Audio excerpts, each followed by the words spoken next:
వైఎస్ఆర్ ఆసరా పథకం ద్వారా డ్వాక్రా అక్క చెల్లెమ్మలకు కొండంత అండ. ప్రతి ఇంటిలో పండుగ వాతావరణం.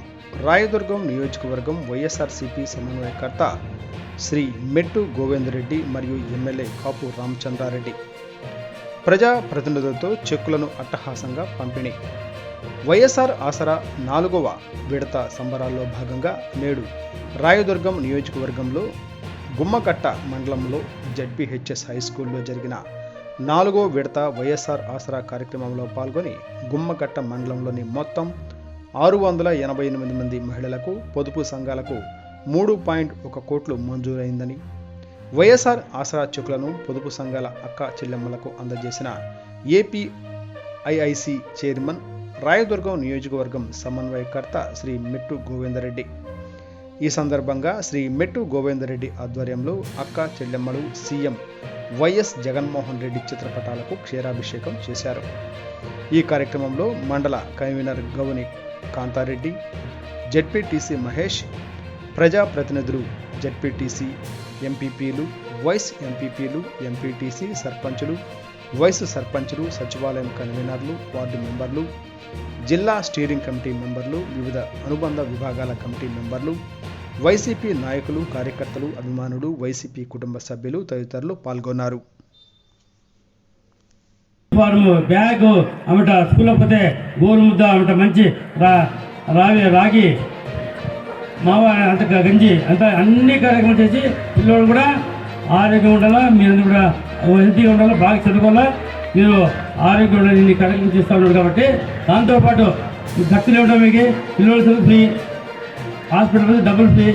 ఇంకా డబ్బులు ఏం చేయాలి మీరు?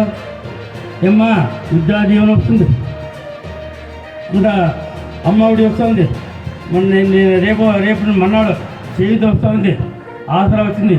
ఈ డబ్బులను ఏం చేయాలమ్మా? ఇప్పుడే గంగాధర చెప్పారు, ఏం చెప్పారే? డబ్బుల్ని పొదుపుగా వాడుకోవాలా, దాన్ని మంచి కార్యక్రమాలు వాడుకోవాలా. రాయలు అంటే జనరల్గా మీరు అమ్మఒడి ఉండాలా.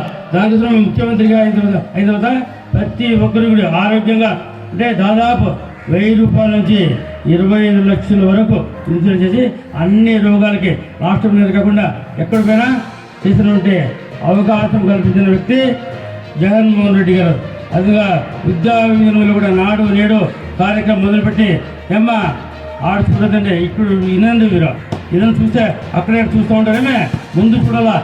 మేము మాట్లాడే 5 నిమిషాలు దానికోసమని మీరందరూ కూడా విద్యా దానిలో విప్లవం ప్రపంచంలో ఎక్కడ లేనటువంటి విధంగా నాడు రేడియో కార్యక్రమంలో మంచి స్కూల్ కట్టించి ఇంగ్లీష్ మీడియం తెప్పించి వాళ్ళకి చిన్న పిల్లలకి వాళ్ళకి సాక్సులు, బూట్లు అమట యూనిఫార్ము, బ్యాగు అమట స్కూల్లో పోతే గోరు ముద్ద అమట మంచి రాగి మావ అంత గంజి అంత అన్ని కార్యక్రమాలు చేసి పిల్లలు కూడా ఆరోగ్యంగా ఉండాలా, మీరు కూడా హెల్తీగా ఉండాలా, బాగా చదువుకోవాలా, మీరు ఆరోగ్యం ఉండాలి, ఇన్ని కార్యక్రమం చేస్తూ ఉన్నారు. కాబట్టి దాంతోపాటు ఖర్చులు ఇవ్వడం మీకు పిల్లలు ఫ్రీ, హాస్పిటల్ డబ్బులు ఫ్రీ. ఇంకా డబ్బులు ఏం చేయాలి మీరు? ఏమ్మా విద్యా జీవనం వస్తుంది, ఇంకా అమ్మఒడి వస్తూ ఉంది, రేపు మన్నాడు చేయుత వస్తూ ఉంది, ఆసరా వచ్చింది. ఈ డబ్బులను ఏం చేయాలమ్మా? ఇప్పుడే గంగాధర చెప్పారు, ఏం చెప్పారే? డబ్బుల్ని పొదుపుగా వాడుకోవాలా, దాన్ని మంచి కార్యక్రమాలు వాడుకోవాలా. రాయలు అంటే జనరల్గా మీరు రేపు ఎమ్మెల్యేగా ఉండకపోవచ్చు, కానీ ఏదో ఒక రూపంలో మీ రామచంద్రారెడ్డి మీతో పాటే ఇక్కడ ఉంటాడు. ఎవరిని నేను పోగొట్టుకునేవాడిని కాదు, మీకు ఒక తోబుట్టువుగా మీ ఇంట్లో మనిషిగా రామచంద్రారెడ్డి రాయదుర్గంలోనే ఉంటాడు. అందరికీ ఏ అవసరం ఉన్నా కూడా అందరితో ఫోన్ నంబర్ ఉంది. రామచంద్రారెడ్డి ఫోన్ నంబర్ ఉన్నంత ఎక్కువగా ఎవరి ఫోన్ నంబరు ఎవరి దగ్గర కూడా ఉండదు. రాత్రి కూడా 11 గంటల దాకా ఫోన్ ఎత్తుతా ఉన్నా, పొద్దున్న 5 గంటల నుంచి కూడా ఫోన్లో అందుబాటులో ఉన్నా. ఎవరికి ఏమైనా కూడా మీకు తెలుసు. గుమ్మగడ్డ చెల్లో ఒక అబ్బాయి పడితే అప్పటికప్పటికే పరిగెత్తొచ్చాను. ఇంకొక తర్వాత ఏమన్నది అబ్బాయి పడిపోయింది కదా, గలగలలో ఒక అబ్బాయి పడితే మా భార్య వచ్చి శవం తీసేవారు కూడా అక్కడే ఉండి మన వాళ్ళని పట్టుకొని కాంట్రాక్ట్ వాళ్ళు పట్టుకొని నీళ్లు తోడిచ్చి ఆ శవం దొరికే వరకు కూడా అక్కడే ఉన్నాం. నేను కానీ మా భార్య కానీ పెళ్ళిళ్ళకి వచ్చినాము, శ్రీమంతాలకు వచ్చినాము, నామకరణాలకు వచ్చినాము, ఎండికి తీస్తే వచ్చినాము, పాపను కూర్చోబెడితే వచ్చినాము, చనిపోతే వచ్చినాము. కొన్ని వేల మందిని ఈ భుజం పైన చనిపోయినప్పుడు మోసినాను కూడా నేను.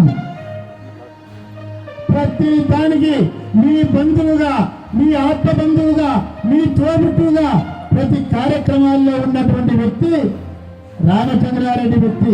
గుర్తుపెట్టుకోండి, రామచంద్రారెడ్డి విలువ ఎప్పుడు తెలుస్తుందంటే ఎన్నికల తర్వాత కొంత రోజులు రామచంద్రారెడ్డి కనబడకపోతే ఆ రోజు మీకు తెలుస్తుంది అన్న ఉంటే ఎంత బాగుంటుంది అనే విషయం ఆ రోజు మీకు తెలుస్తుంది.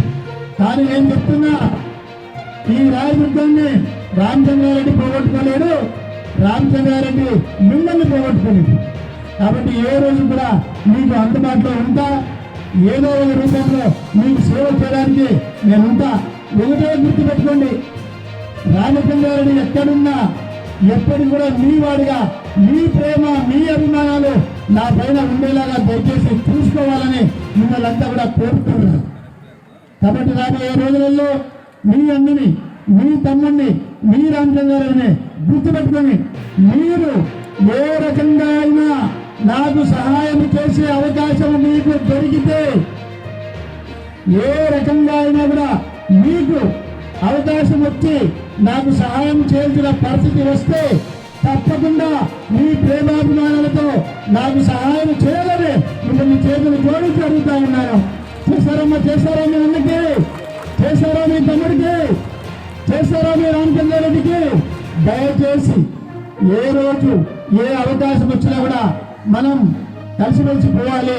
మీకు ఏ అవసరం వచ్చినా కూడా ఈ రామచంద్రారెడ్డి అండగా ఉంటాడు.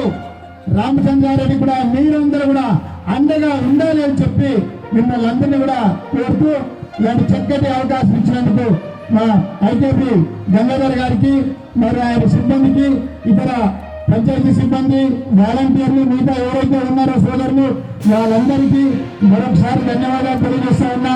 అక్క చెల్లెళ్ళందరికీ కూడా మళ్ళీ మిమ్మల్ని ఉద్దేశించి మాట్లాడే అవకాశం నాకు ఎప్పుడు వస్తుందో తెలీదు. మీ అందరికీ కూడా మరొకసారి చేతులు జోడించి నమస్కరిస్తున్నాను తల్లి. మీ అందరికీ నమస్తే, నమస్తే, నమస్తే. Thank you. ఆశయ కార్యక్రమంలో వేదికతో ఉన్నటువంటి చాలామంది ఉన్నారు. ముందు వాళ్ళ పేర్లు మాత్రమే చెప్తాను. మన మండల తహసీల్దార్ గారికి, మండల